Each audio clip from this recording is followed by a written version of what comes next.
नमस्कार दोस्तों, आपका अपने YouTube चैनल शिव का आशीर्वाद में हार्दिक स्वागत है। दोस्तों, आज मैं आपको एक ऐसे विचित्र अनुभव के बारे में बता रहा हूँ जिसके बारे में कुछ चुनिंदा लोगों को ही मालूम है, जो हमारे बहुत निकट संबंधी हैं या बहुत नज़दीकी दोस्त हैं, वही लोग जानते हैं इसके बारे में। बहुत पुरानी बात हो गई है, ये 1990 के आसपास की बात है। उन दिनों पूजा पाठ के अंदर नए नए लगे थे और दिन रात पूजा करते थे। और एक हमारे गुरुजी हैं, उन गुरुजी के पास कभी कभी जाया करते थे, उनसे पूछा करते थे। उन्हीं दिनों में एक दिन जब हम पूजा कर रहे हैं तो रात का समय था, 12 बजे के आसपास हमें दर्शन हुए देवी स्वरूप के। और देवी स्वरूप ऐसा, मैं चमत्कृत रह गया उस समय। बालमन था, कुछ महसूस नहीं हो रहा था क्या है क्या नहीं है, बस मैं हतप्रभ था, सामने देख रहा था। जो माता का स्वरूप था वो मेरे सामने आलती पालती मारने बैठे हुए इस स्वरूप में था। अब मैं समझ नहीं पाया ये कौन सी शक्ति है, कौन सा रूप है। तो माता ने आशीर्वाद दिया। माता ने कहा कि बेटा, तेरे मन में जो इच्छा है उसे मैं बिना कहे ही समझ गई हूँ कि तू क्या चाहता है, और जो तू चाहता है उसका उत्तर यह है। क्योंकि देवी माँ ने जो कहा उसको मैं किसी के समक्ष पूर्ण रूप से जाहिर नहीं कर सकता, न बता सकता हूँ। ये भगवती माँ जानती हैं कि उनके दर्शन, उनकी बात कितनी सत्य है जो मैं बता रहा हूँ। हाँ, ये है कि माता को अपने सामने देखकर मैं आश्चर्यचकित था। कुछ देर माता का स्वरूप मेरे समक्ष रहा। जो मैं पाठ कर रहा था, कौन सा पाठ कर रहा था, इसके बारे में मैं आगे बताऊंगा आपको अभी।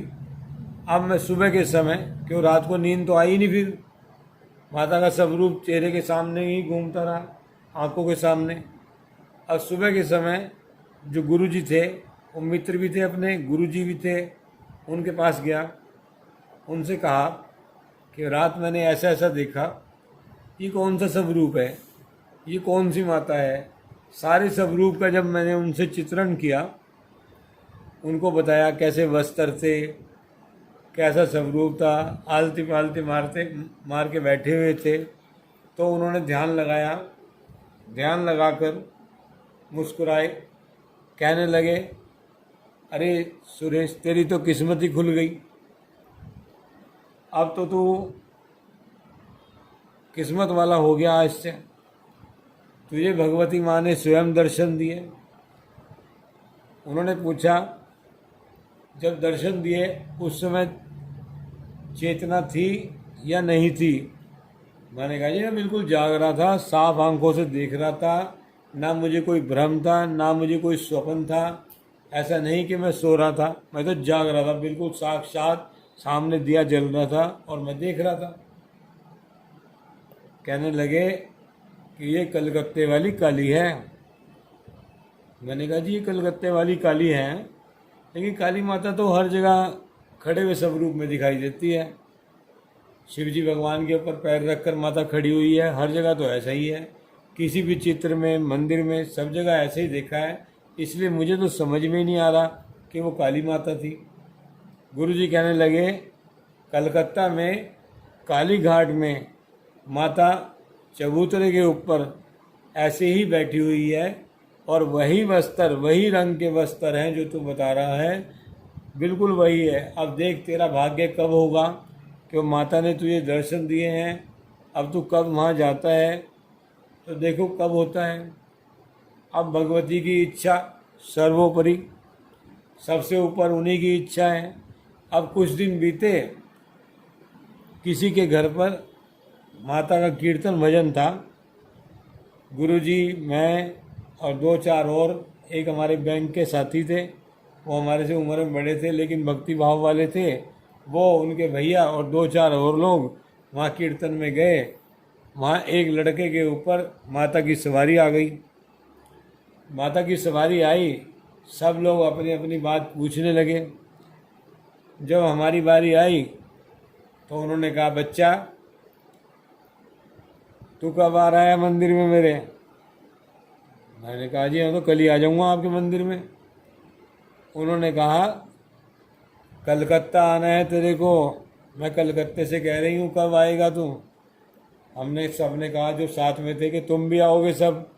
सब ने एक स्वर में कहा, जी जरूर आएंगे। अब रोजाना सोचते कब जाएंगे कब जाएंगे। एक हफ्ते बाद ही अचानक ही जो बैंक में थे हमारे मित्र, वो कहने लगे कि भाई कलकत्ता चलना है और आपके टिकट का इंतज़ाम भी कर दिया है और आपने चलना है। डुप्लीकेट हावड़ा से जाने की तैयारी हो गई। रात में बैठे, अगले दिन 2 दिन बाद शाम के समय 3 दिन लग गए।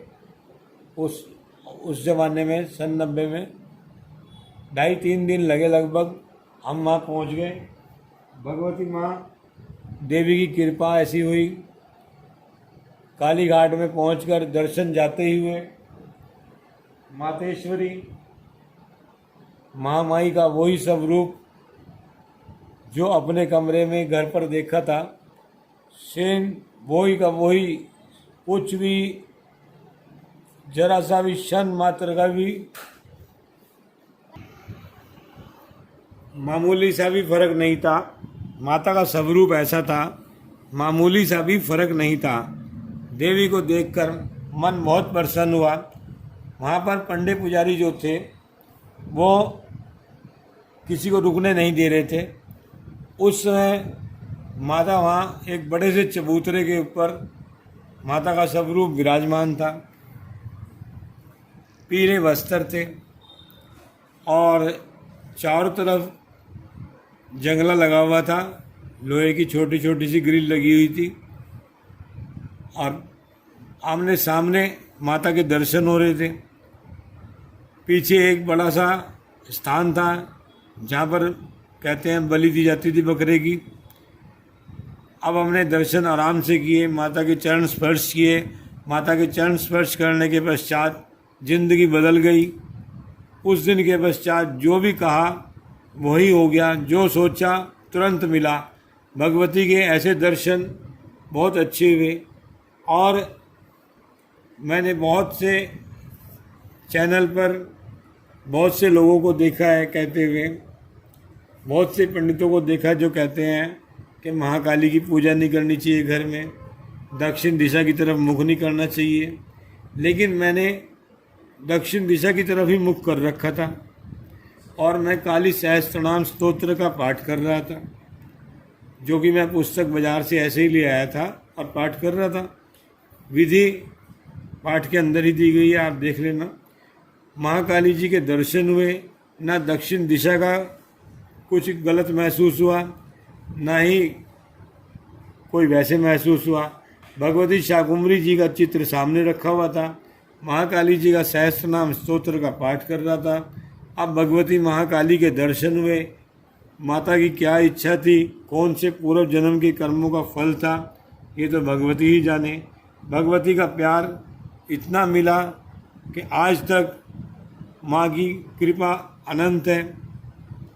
आप सभी से मेरा अनुरोध है, आप मन में भक्ति भावना के साथ महाकाली जी का पूजन करें। जिस दिशा में भी मन करे उस दिशा में मुख करके करें। मन की श्रद्धा भावना से, सच्ची भावना से आप अगर पूजा करते हैं तो महाकाली जी आपको दर्शन देंगी। जो कोई इस बारे में और भी किसी प्रकार की गुप्त जानकारी या जो मैं इसमें भूल गया हूँ या बता नहीं पाया, जानना चाहता हो तो वो कॉल करके मालूम कर सकता है। यह वीडियो सिर्फ भक्त लोगों को, माता के जो भक्त हैं उनको जानकारी देने के लिए बनाया है। मैंने ये वीडियो इसलिए नहीं बनाया कि आप मुझे सब्सक्राइब करें, लाइक करें, ऐसा कुछ नहीं है। ये भक्ति का प्रसाद है जो आपको भेंट किया गया है। आप लोग इसका लाभ उठाएं। माता की पूजा प्रार्थना किस प्रकार करनी है, बस श्रद्धा भावना से करनी है। जैसे मुझे दर्शन हुए, भगवती माँ सबको दर्शन दे। और आज भी माता रानी जब कोई काम फंस जाता है तो तुरंत से उस काम में, फंसे हुए काम में से हमें निकालती भी है। दर्शन तो खैर एक 2 बारी हुए हैं, लेकिन भगवती माँ अप्रत्यक्ष रूप से आज भी हर समय साथ है। भगवती की कृपा सब पर बनी रहे। इन्हीं शुभकामनाओं के साथ आपसे विदा लेता हूँ, वाणी को विराम देता हूँ। धन्यवाद।